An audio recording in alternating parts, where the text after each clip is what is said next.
तो हम पहुंचे हैं मेंटल मैथ कक्षा 7 के अगले भाग पर और इस भाग में मैं करवा रहा हूं बच्चों आपको अध्याय नंबर 2। जी हाँ, अध्याय नंबर 2। और यहाँ पर देख लेते हैं बच्चों, यहाँ पर ये अध्याय नंबर 2 के कुछ क्वेश्चन रहते हैं। तो 41 से यानी 41 से 50 तक हम करेंगे। ये आप देख रहे हैं आप अपनी स्क्रीन पर, ठीक है। अध्याय 2 भिन्न और दशमलव और अध्याय 1 तो मैं करा ही चुका हूँ। आइए करना शुरू करते हैं। ये चैनल बच्चों स्पेशल हिंदी मीडियम के बच्चों के लिए है। तो देखो, जो हिंदी मीडियम में पढ़ते हैं वो इसे ज़रूर देखें। और हाँ, वीडियो अच्छी लगे तो लाइक करना ना भूलें बच्चों। सब्सक्राइब भी आप मेरे चैनल को कर दीजिए ताकि जो भी वीडियो मैं डालूँ उसकी नोटिफिकेशन आपको मिल जाए, अगर आप साथ साथ बेल आइकन भी क्लिक करते हैं तो। देखो, यहाँ पर प्रश्न नंबर 41 हम करने वाले हैं। क्या कहता है प्रश्न नंबर 41? एक पौधे की लंबाई 1.17 सेंटीमीटर है। यदि उसकी लंबाई 1.1 गुना बढ़ जाती है तो अब पौधे की लंबाई कितनी होगी? ठीक है, बिल्कुल लीजिए। तो यहाँ पर पौधे की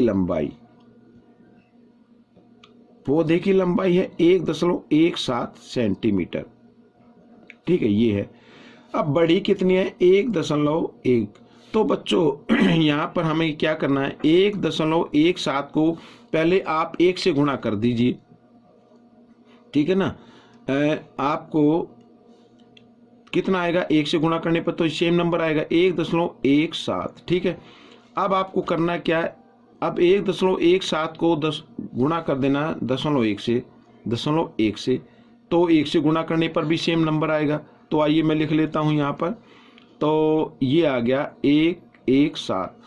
लेकिन क्योंकि 1 अंक के बाद इसमें दशमलव है, 2 अंक के बाद इसमें, तो कुल 3 अंक के बाद दशमलव आ जाएगा। अब यहाँ पर हमें इसको कर देना ऐड। 1.17 दशमलव के नीचे दशमलव लिखना है और 117 इस तरीके से लिखना है यहाँ पर ऐसे, ठीक है। तो 7 का 7, 7 और 1 8, 1 और 1 2.1। तो बच्चों ये नई लंबाई आ गई पौधे की, ठीक है। तो ये आंसर आपका बन जाएगा, उत्तर आ जाएगा। आप चाहे तो इसको, ठीक है, यहाँ पर लिख भी सकते पौधे की कुल लंबाई और फिर अच्छे से इसको कर सकते। मैंने थोड़ा शॉर्ट में आपको बता दिया है। प्रश्न नंबर 42 प्रश्न में क्या कहता है? एक पंसारी 20.25 किलोग्राम हरी चाय को 25.20 किलोग्राम साधारण चाय के साथ मिला देता है तथा सारी चाय को बराबर वजन के 45 पैकेट में पैक कर देता है। तो बताइए कि प्रत्येक पैकेट में चाय का वजन कितना होगा, ये हमें बताना है। तो सबसे पहले आपको निकाल लेनी है कुल चाय। कुल चाय कितनी हो गई? देखो 20.25, तो ये हरी चाय थी, ठीक है ना। और साधारण चाय है, इसको भी इसमें जमा कर देते हैं 25.20। तो ये कुल चाय हो गई बच्चों आपकी। तो यहाँ पर मैं लिख देता हूँ। तो दोनों को जमा किया। देखो, दशमलव के जो अंक इधर हैं उनको अलग जमा करना है, तो 25 और ये 20 आ जाएगा 45। हालांकि दशमलव के बाद एक एक अंक करके बोलते 2520 इस तरीके से, तो ये 0.45 आ गया। अब आगे वाले अंक को जमा कर लीजिए। यहाँ भी 25 जमा 20 आता है 45। तो ये कुल चाय आ गई बच्चों आपकी। अब इस कुल चाय को 45 डिब्बों में भरा गया है। तो एक पैकेट में चाय का वजन बताना है। तो हम क्या करेंगे? इस 45.45 को भाग कर देना है आपको 45 से ही, ठीक है। अब आप भाग कर सकते हैं, इस तरीके से भी भाग कर सकते हैं या बट्टे में लिख के भी आप कर सकते हैं। तो देखो 45 से कम 45 हो गया। आगे आगे दशमलव इधर लगा दीजिए। आगे फिर एक एक अंक उतारते हैं। यहाँ पे आ गया 4। अब 4 पे तो पाड़ा नहीं चलेगा, तो हम क्या करेंगे? 0 लगा के अगला अंक उतार लेते हैं। 45 से कम 45। तो बच्चों ये आ गया 1.01 किलोग्राम।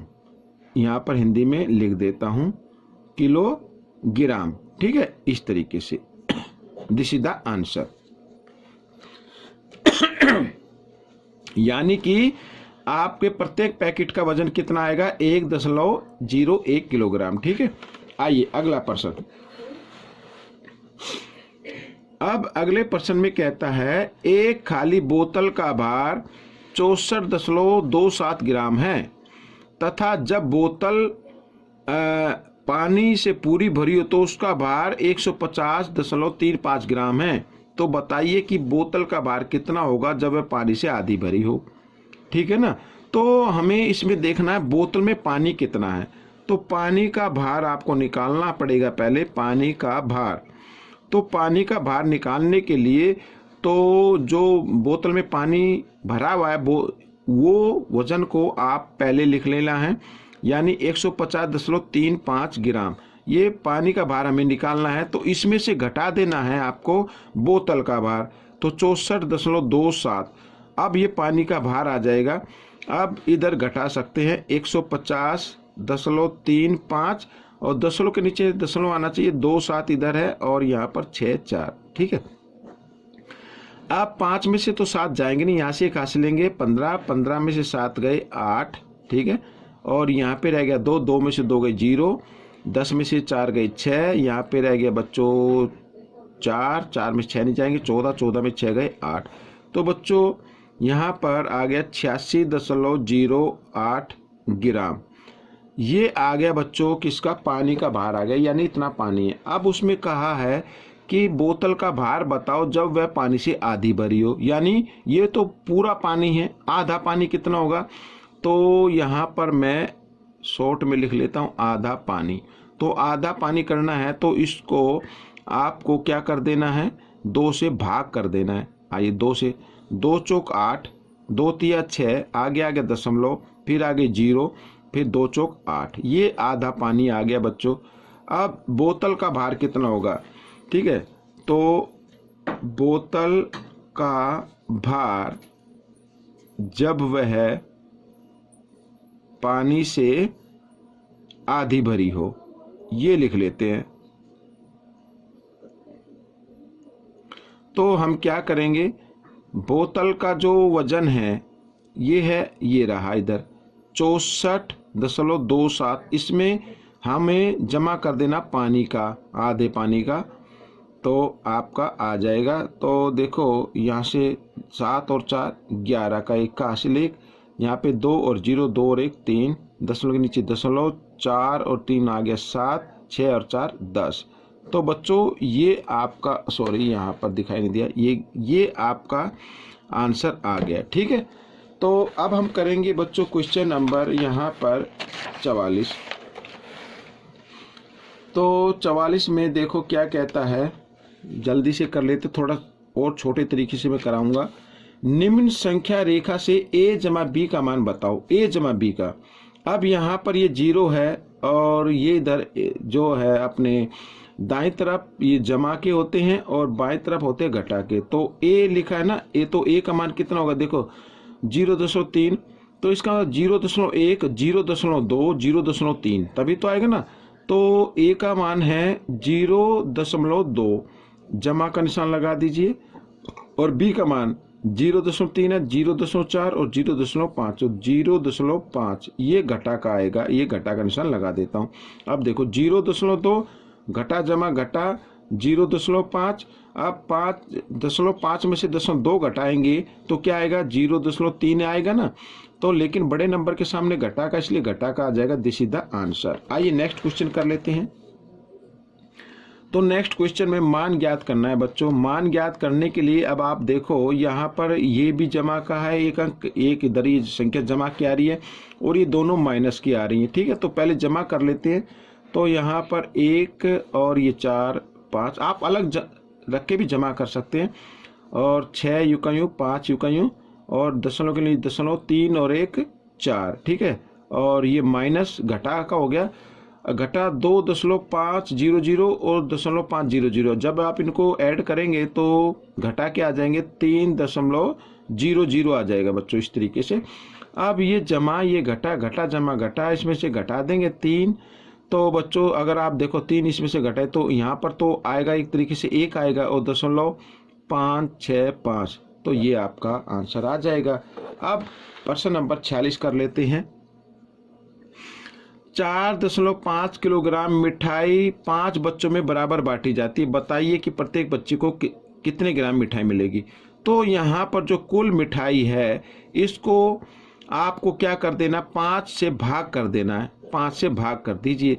अब 5 के पार्ट में तो 4 आएगा नहीं, तो हम क्या करेंगे 0 लगा देंगे ये आगे। फिर दोनों अंक ले लेते, 5 नीम 45, तो ये आपका आ गया, तो 0.9।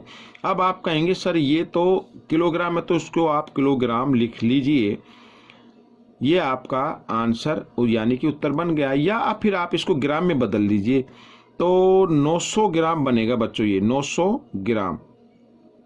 ठीक है, दोनों आंसर ठीक है।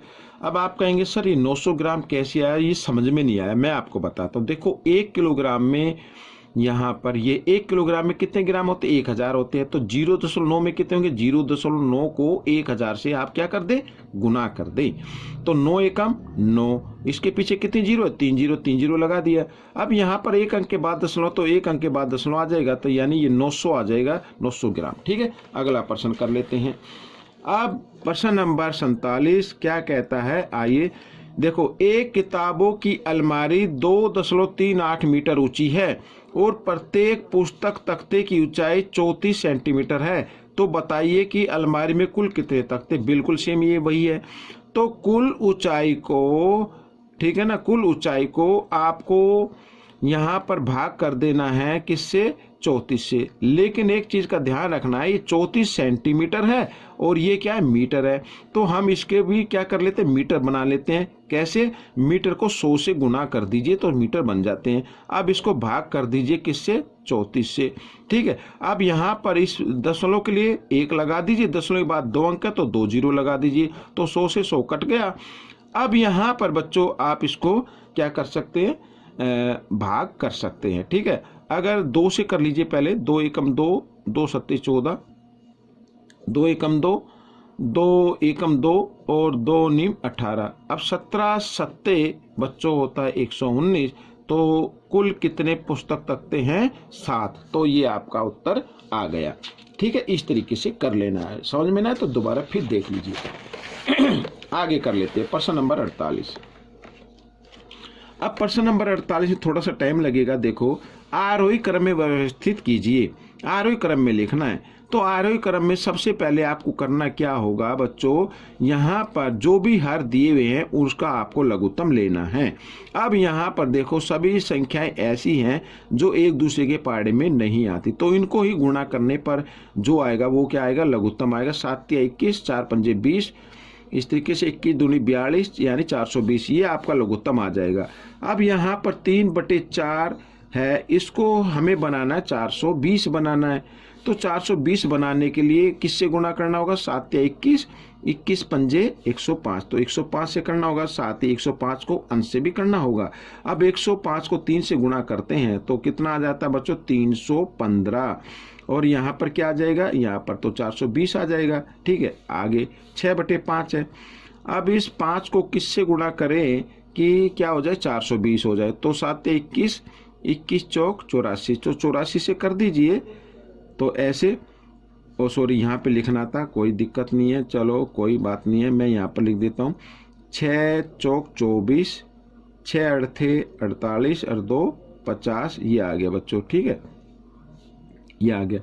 अब यहाँ पर 6/7 है, तो 6/7 को किससे गुणा करें, एक तो नंबर ये आ गया, एक ये आ गया। 6/7 को किससे गुणा करें कि क्या हो जाए, हमारा जो हर है 420 हो जाए। तो मैं यहाँ पर कर देता हूँ 6/7 को।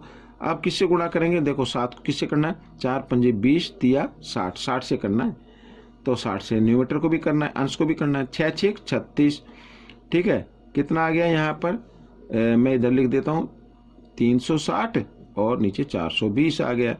अब आगे देखो ये 2/3, तो 2/3, 3 का क्या बनाना, 420 बनाना। किससे गुणा करेंगे, 4 पंजे 20, 20 सत्ते 140, तो 140 से कीजिए। तो यहाँ भी 140 से गुणा कर देना इसको। तो 140 को 2 से करेंगे, कितना आ जाएगा, 280 आ जाएगा।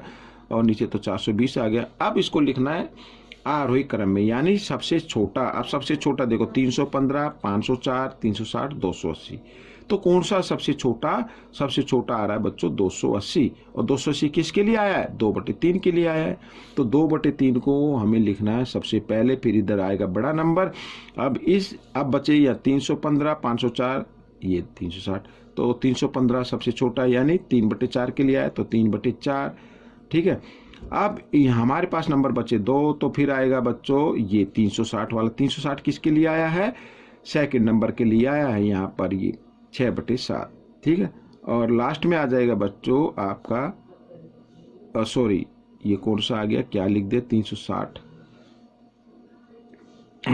6/5, हाँ लास्ट में आ जाएगा ये 6/5, ये रहा यहाँ पर, तो 6/5। ठीक है, तो अब ये तो हो गया। अब हमें लिखना है अवरोही क्रम वाला।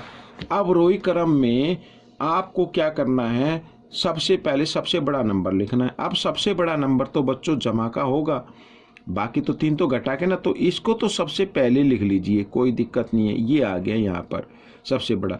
अब हमारे पास बचे 3 नंबर, यहाँ पर घटा 2, घटा 5, घटा 1, और इसका जो हर है यहाँ पर क्या है 7, 11 और 3।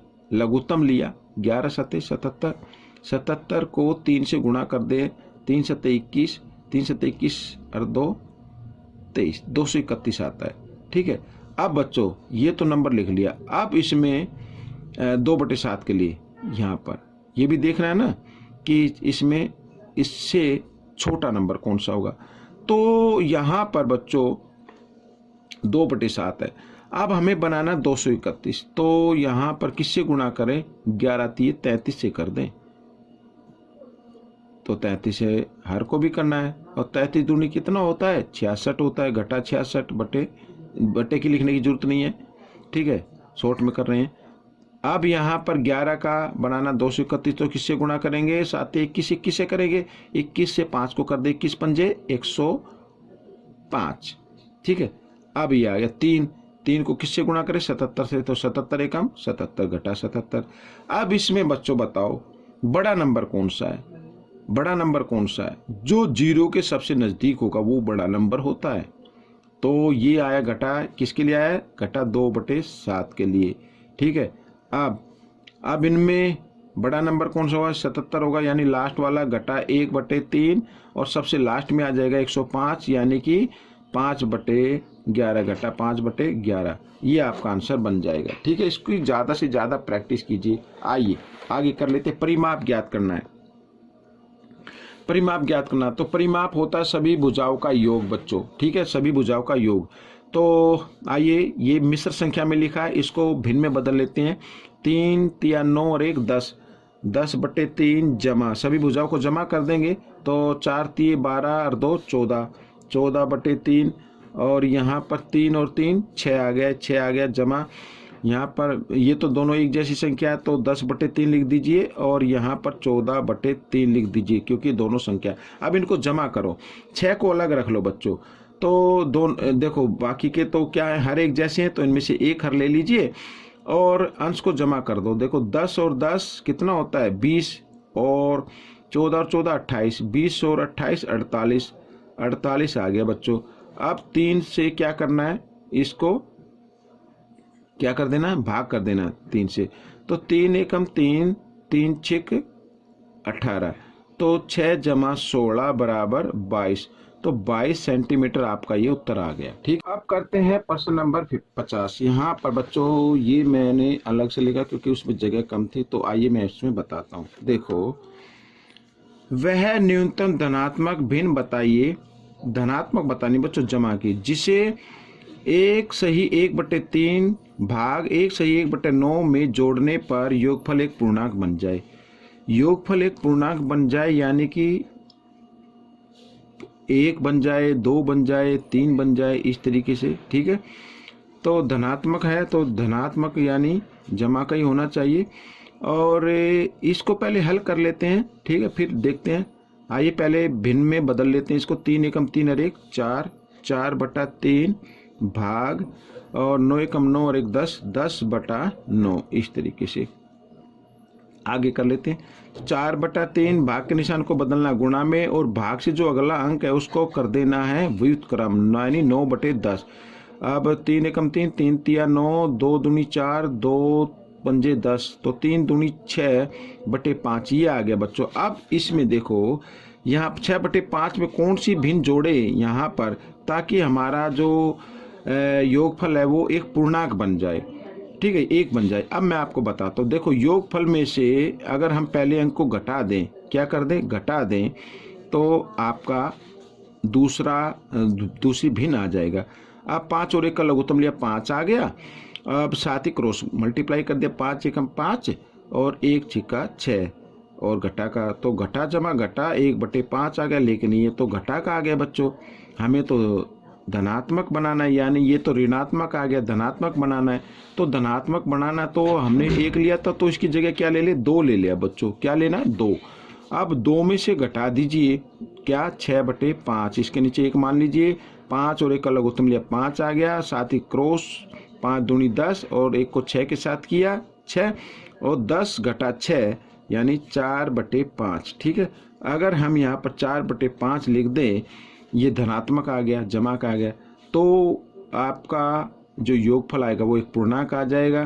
कैसे आएगा, देखो दोनों के हर एक जैसे हैं, इनमें से एक हर लिया, ठीक है, और 6 जमा 4 कितना होता है, 10। तो 5 का 5, 5 दूनी 10 आ गए ना। तो बच्चों वह भिन्न कौन सी 4/5 है। तो ये आपका भाग कंप्लीट हो गया है। आपको ये भाग कैसा लगा मुझे ज़रूर बताएं। इसमें से सीखकर दूसरे बच्चों को ज़रूर सिखाएं। मिलते हैं एक नए अध्याय पर, तब तक आप प्रैक्टिस करते रहें और मेरी वीडियो देखने के लिए धन्यवाद।